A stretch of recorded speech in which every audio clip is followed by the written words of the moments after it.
Welcome to Peak Presence, episode number 1, Leadership Origin Stories.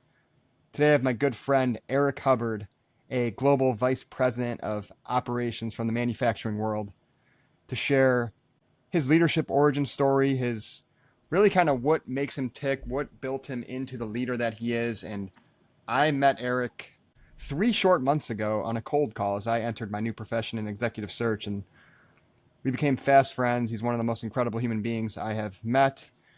And I mean, what's this podcast about? It's really about love and service. That's the best way I know how to describe it. Huh. And Eric, do you want to give yourself any sort of plug on here? Probably not, because you're not about you. Yeah, for sure. So first of all, a plug on you, TJ, right? It takes two people to tango, as they say, right? So that first initial cold call, I don't know what it was about you, right? Just a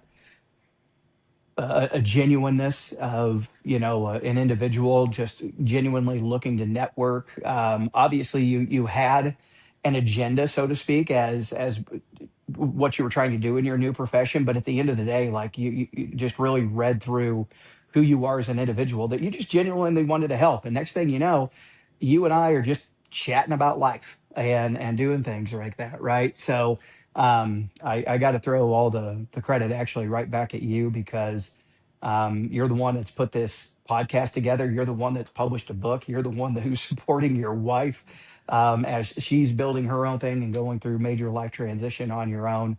And it's impossible to just not be attracted to that type of other human being, right? So anyway, to answer your question directly, as I took that little divergence there, yeah, Eric Hubbard. Really have a kind of an odd career. I think in most cases, I've been a person who's partnered with owners, CEOs, boards, managing directors, in order to come in and, I wouldn't say flip businesses, but with a specific mandate within a business to achieve some sort of very specific target goal, or in sometimes even an exit outcome, whether that be strategic revenue growth, a major transaction event, let's say a merger, an acquisition, a liquidation, a divestment, something like that, or that they're just looking to rapidly build equity and they've hit a ceiling, so to speak, and they're trying to overcome that in some way. So yeah, career has spanned tech, healthcare, manufacturing, services, print and marketing, chemical engineering, packaging, all kinds of different things, because of that mandate, and just to kind of be shuffled around. I've been kind of the operational partner that's been dropped into these businesses in order to achieve and be held accountable to the outcome that they were trying to achieve. And it was my job to deliver the operational readiness to achieve it. It's the way I say it. Thank you for that. That's actually a really good explanation. That's something that's hard for a lot of people to do, myself included. It's hard for me to do, man. Like, you have no Yeah. idea the amount of time that I've had to like look at myself and be like, who am I? What am I doing? you know, like, Yeah. so it's just after you've been in this and, you've just kind of been cherry picked, so to speak, and you say, hey, go do this in this business, go do this in this business. Honestly, Mm-hmm. I haven't had a lot of time to really slow down and reflect, So, yeah, actually, in talking with you and other people like you and your industry, it's kind of forced me to sit back and be like, yeah, how does that work, right? And anyway, so came up with that definition, and I so far it's worked well. It's the best way that I could word it. So anyhow, Awesome. Thank you. So, and I appreciate your kind words about me. I and I know I'm not unique in this. I often think I am, but I have a massive imposter syndrome. So it's like hard for me to okay. hear things like you're an author and supporting your wife as you guys are starting this business. Like, Well, in your my head case, all it's day is like, not actually imposter. Is it like you are actually an author? no, but like yeah, my this is brain forgets. It's like this is actually I'm a terrible happening. at everything. Yeah, no, it is. But I forget that like there are these things, and if someone else did this, they'd be like, that person's awesome. Look what they did. Me, it's like, no, Mhm. you haven't done anything. And which I think kind of leads me to this first question, which is I love to ask people in your type of roles, right? VP of Global Hmm. Operations. Not a ton of people are ever going to make it to that type of level. Not that that's good, bad, right, or wrong. Not everybody wants to make it to that type of level. Hmm. But, a lot of us, myself included, because, this imposter syndrome, like when you were, I don't have your LinkedIn pulled up, Missouri, Southwest Missouri, wherever you went to college, I forget where it Yeah, yeah, was. yeah. Missouri Western State 2002, University. Missouri Yeah. Western Hmm. State University. I don't know why they Sure. put so many words in one college, but Missouri Western State University. Sure. Did you envision, however long it took, 15, 20 years, that you're going to be a vice president of global operations? Your reputation, your profession is going to be where you come in, and I don't know if you use the word fix, but you solve or operationally ramp up these companies. Like, was that your vision in your head? Did you know that when you were getting your degree in business? I think it was that this is what you were going to do. Kind of yes and no. Okay. Like you and I have talked about this in general conversation, so I'll share it with the world. Right? Is that I had a not only do I have a little bit of an odd career, and there are other people that do this too, right? So like I'm not the only human on the face of the earth that's done things like this. There are others, that do these types of things too. But um, I basically grew up as a homesteader, super rural area in northwestern Missouri. Mm-hmm. Um, had a well that we got water from. I mean, literally that type of Wow. stuff, right? And anyway, like whenever I kind of got access to the outside world, which actually came by my way of my dad, for the sake of watching NFL, bought a satellite dish back in the day, right? And anyway, you had this access to the outside world and you could see things. Um, I saw a persona that represented in my mind a successful individual, and just so happened that it was all corporate people. And so that's kind of like what framed my ambition, and my goal in terms of the way that I define success. Not to be, a tech startup entrepreneur. First of all, back then I don't really think that things like that kind of existed. They did, but they didn't. Right? Like you didn't hear of Mark Zuckerberg back in those days. But anyway, but yeah, so that's kind of what kind of framed my vision, right? And I would say that I was subconsciously kind of always going toward that because that's how I define success. But I didn't really have a defined, measurable outcome that led me specifically to this um, point in my life or in my career. It's just kind of where I naturally went based upon situations in pop culture that shaped my worldview, if that makes sense. So I would also say that I always had a strong penchant for leadership. Mm-hmm. Um, Not necessarily because I wanted to be in charge of people and boss people around. I just want to make sure my wife isn't here because she'd say, Eric, you're kind of bossy. Um, but you know, it's more about the fact that like there was something in me, and honestly, it's part of the rest of my worldview, which is very faith driven, in the sense that I always wanted to find a way of taking care of other people.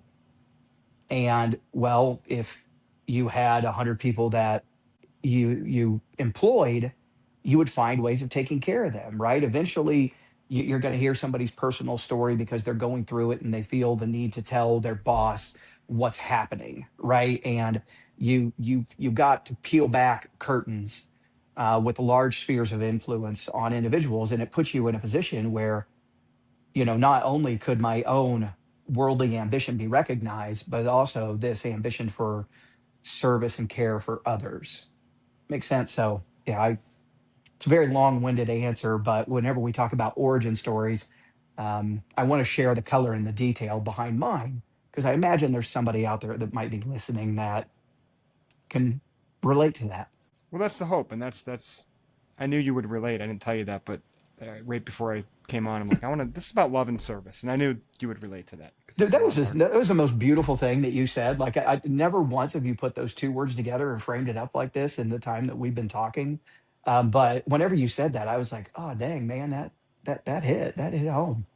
It really is, man. I mean, so that's service.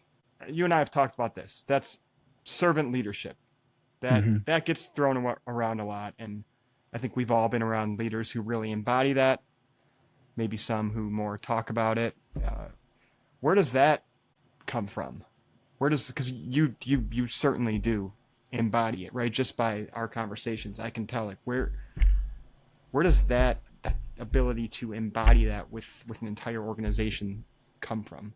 Um, I think it's just something deeply personal with me. Again, kind of like as I mentioned, I've got to kind of tie back to the origin story here and just say that whenever you live in an incredibly small community, the way that I did, um, the haves and the have-nots live very close together. And I wouldn't say that my family was in the category of haves, but I felt that way as a kid. I had an amazing father, an amazing mother, like uh, I would do anything right now to somehow turn back the hands of time and raise my kids in the exact same environment that I was raised in. So, it was something that I saw each and every day. My dad was out helping farmers on a Saturday because their tractor had broken down, and my dad was kind of a mechanic by trade. You know, load me up in the truck, come along. I got to play in a field, but I was watching him help somebody.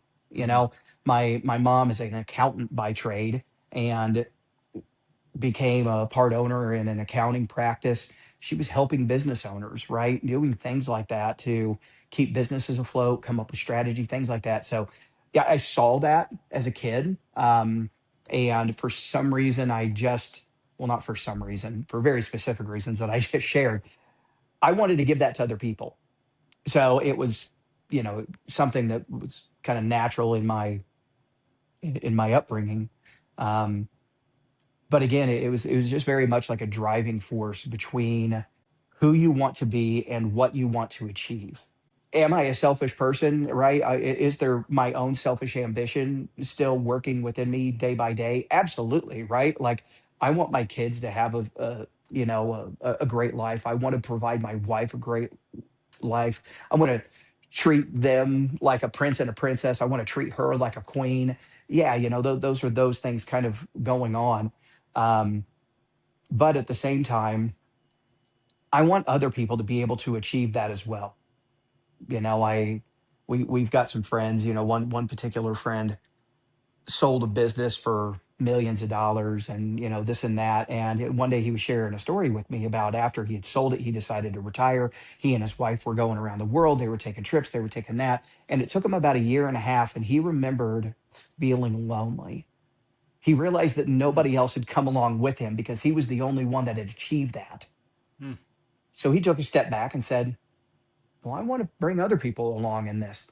So, is there an innate sense of community built within us as humans, an innate sense of relationship? I think so. And, mine just so happened to kind of tick in that direction of servitude toward others, not forced, but chosen to want to see other people succeed, want to see other people achieve success.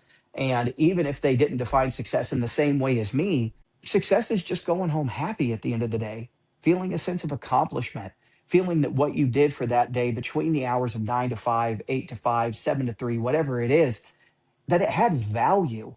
And you can go home and you can look your wife in the eyes with a smile. You can hug your kids with gratitude in your heart, things like that. So people can define success in what other way, in however they choose to.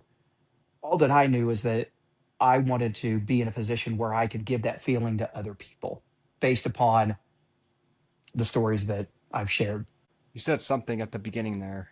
You said you're selfish, but then you said it's for your wife and for your kids. I'm like, well, that doesn't quite. You're still thinking about other people.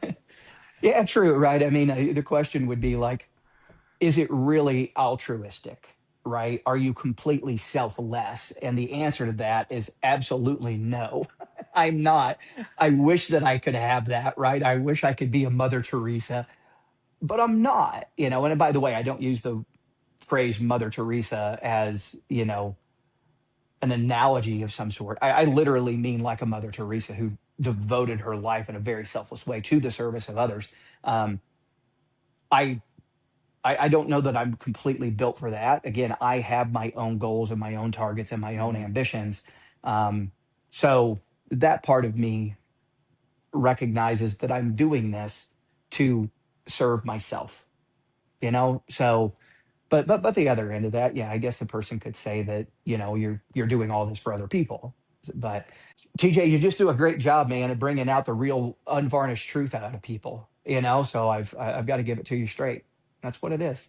Thank you. I think it's a bit selfish. It's it's kind of for me, right? Like I get to talk to all these great people who have achieved a lot and have great character, and I'm trying to learn how to do that myself. And what a better way to learn than doing this. If nobody else watches this, at least I got helped, and you got to be of service. So Hey, man, that's how I try to approach every conversation. Right. Worst thing that happens is nothing. Maybe the best thing that happens is I walk away with a friend. So there you go. I was talking to someone last night. He does executive coaching. He started with athletes and now executives, and he banged his head against the wall for years trying to build this, and now he built it into something. I randomly ran into him, and I was very happy to hear that. And I was like, how did you do that? Like, how did you even start that? Like, because he just started calling himself a coach before he was a coach. And I remember him going through it, and he's like, I really had to start embodying it. And then I realized I was offering people the gift of conversation. Ah, He's like, I had to really nice. flip like what I was trying to do and really understand their world and their problems and how do I help them. And it was really eye opening the way he was describing it. It's kind of what you're talking about, though, right? He's like, I just Sure, try to yeah. keep serving. Hmm. It was a really incredible conversation. So let me ask you this: at the moment, because I want to ask you this because I think it could help a lot of people. I know you're in between careers, Hmm. and is there a part of you that is that making it more difficult for you to live that service on a daily basis because you're not within an organization, making decisions affecting the entire organization and people's lives, or like just talk a little bit about kind of that aspect of the transition. I would say, yeah, it is difficult. Like there's, again, something just built within me, based upon, nature and nurture, that has this need to surround myself with other people and to constantly be pouring into them. There's a proverb that says, those who water will themselves be watered. So I feel like right now I have a lot fewer people to water. And Mm. because of that, I am not receiving, I'm not being watered or nourished as well because of that. Um, that being said, do I feel, you know, lost, things like that? At times, yeah, but for the most part, no. I dedicate everything that I am and that I have, first and foremost to my faith, but then secondarily to my family. There are so many times that you're sitting in a home office the way that you and I are, that we're working together on something, and my little daughter all of a sudden would enter the camera, standing about this high, and you guys would just see her cute little head, or my son would come in, this and that, and my wife tries to get him out and be like, oh, I'm sorry, they distracted you. And I always say the exact same thing. You are not the distraction. You are the reason. Please, to my family, always know that you're not the distraction. Is what I'm doing important? And does it allow me to provide for them being the driving force and the reason behind much of it and most of it? Absolutely, right? But they are never a distraction. They are the purpose, they are the reason behind what it is that I'm doing. So, um, yeah, I've got fewer people to pour into, but I've also got a lot more time with my family. And for them to be the reason for everything is an incredibly rewarding gift right now. All that being said, I do want to go back to work. And if anybody's listening to this and wants to hire me based upon what I've said, please give me a call. But yeah, yeah. So it's interesting. So many times in life, right? Your feelings are not just black and white, right? They're gray. There's a Mm. dichotomy between what you feel from moment to moment. And that's true in this situation as well. And I mean, again, I randomly call you as I'm starting a new career. No idea what I even said to like. I still get nervous on call. If anyone out there has a good way to do cold calls, let me know because I'm still fearful of them and I do them all day every day. So just take that for what it's worth. But like right, no wonder you go, hey, let's talk weekly, right? That you're Yeah. serving, right? There's service right there. Hmm. Let's talk weekly and see what I can do to help you. And I hope you've gotten as much out of our calls as I have. Likely more, but sure. um, yeah, no, it definitely an interesting, shot to a relationship. There's probably some people out there that say that there's expert on doing cold calling, man. Like there's a reason that I didn't go into sales and I went into ops. Like the fact that you just do them is probably the secret. Just do them. Wow. Like, because I wouldn't do it, I don't want to do it. I've been doing it, I have done it, but yeah, man, I don't know that there's an amazing, wonderful secret to how you approach it. Um, you found a secret to engage with me, and that was just be a genuine, wonderful human being. And next thing you know, I'm like, hey, I want to spend more time with this guy. So yeah, I started meeting weekly. And take it from an ops guy. He figured out this the secret to cold calling. Just do it. I think Yeah. that's what you said. Yeah. That's really it, right? Operationally, that's how you cold call. You just do it. You don't sit there and Yeah, think like, about it. just don't You just go do your job, right? I literally hear just make the people call. all across factory floors sighing right now, just being like, "Oh, that guy, Yeah. the guy telling me to just get it done." Right? Uh, so we're coming up on time here. What's what's the best thing that ever happened to you in your life? Oh, Jesus. I got to give that response. Completely changes the frame of reference. Completely, you know, there's nothing about my life that it is the same based upon my old life and then my new life in Christ. So I've got to say that that's first and foremost, and I've alluded to it several times, but there it is, blunt on audio, and will be posted on the internet to never be forgotten again. Um, outside of that, my wife. Um, what a I'm going to sound like a pop country song here, but what a broken road it took to meet her. And but the day that I did, I look back and I'm like, wow, I wouldn't change anything about my life because it led me to her. But if I could change something and still have the exact same circumstances, I just would have met her sooner so that I could have given more time to her and taken advantage of the time with her. Um, outside of that, man, some fantastic leaders. Um, I'm not going to say his name on this, but I think that he'll know who he is. Running into somebody that just has faith and belief in you, and you and I once talked about him, right? Like a lifting coach. He was not everybody's flavor, right? Like he, tell you, hey man, you're screwing this up, you're screwing that up, this and that, but did it in such a way that I saw it and I was like, he's trying to make me better, and he's not doing it because I'm going to end up on a performance review where he writes me up. He's doing this to lift me up, to do it right. And if I just follow his coaching and if I just stick with him, I am going to be better. And what an incredible sense of loyalty he has as an individual as well, that he has also chosen to kind of stick with me. I wouldn't be in my career right now if it wasn't for him, candidly, right? The other two people, I wouldn't be where I am in my life and my career if it wasn't for Christ and my wife. I wouldn't be where I am in my career, absolutely, without him. And then, of course, there are so many other people I could go through as well. People that I've reached out to in my old network that by some odd chance of fate, I apparently made a good impression on them. And they're like, yeah, Eric, let me know what I can do to help. And they have helped. They've stepped up and they've given me referrals and they've done this and they've done that, man. And I look back and I'm like, wow, those are great people. Wow. And rest assured that I don't forget things like that. I don't take a single bit of it for granted.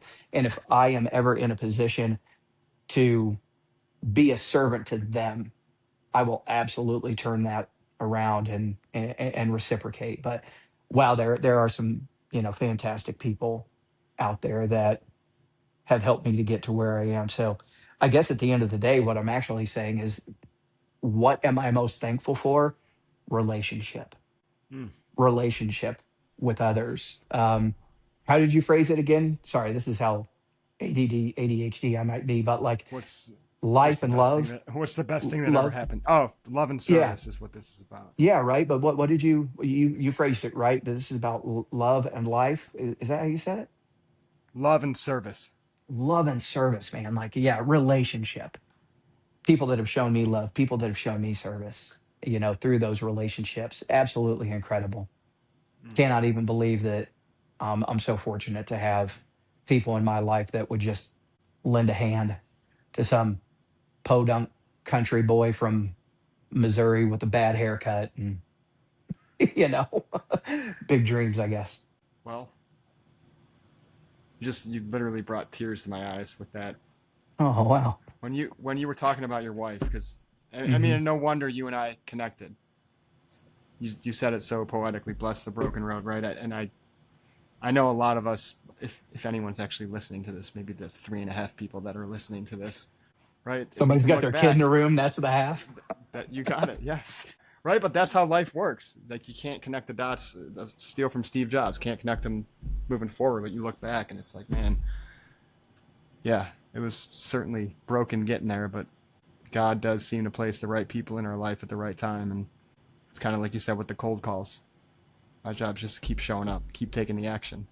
Yeah, All man. that other There's stuff doesn't belong to me. That's very true, right? And like I know that we want to make this, a show that's, broad for the world, right? I have a Christian faith. That is my worldview, and everything's rooted in it. Mm-hmm. Um, but I know that there are other people of other faiths, other walks of life, things like that, right? That even though they may not have that same frame of reference and that same worldview that I've shared, they can relate to it. Even you, TJ, like you and I have talked about this openly with one another. Um, it's people can relate to that, right? People can look back and, give credit to their origin stories as well. Wow, it just full loop, right? We're going to end exactly where we started with the phrase origin stories. Perfect timing. We're at 30 minutes. I hope, man, as always, I got so much out of this. Thank you. I hope all of you 3.5 people also got something out of this. All right, TJ. Well, hey, Like I man, thank said, you. And we may not hear from everybody that is touched or listens to this, but I know that at a minimum, I'm going to talk to you next week. Catch you later. sounds good, man. Take care. Bye bye.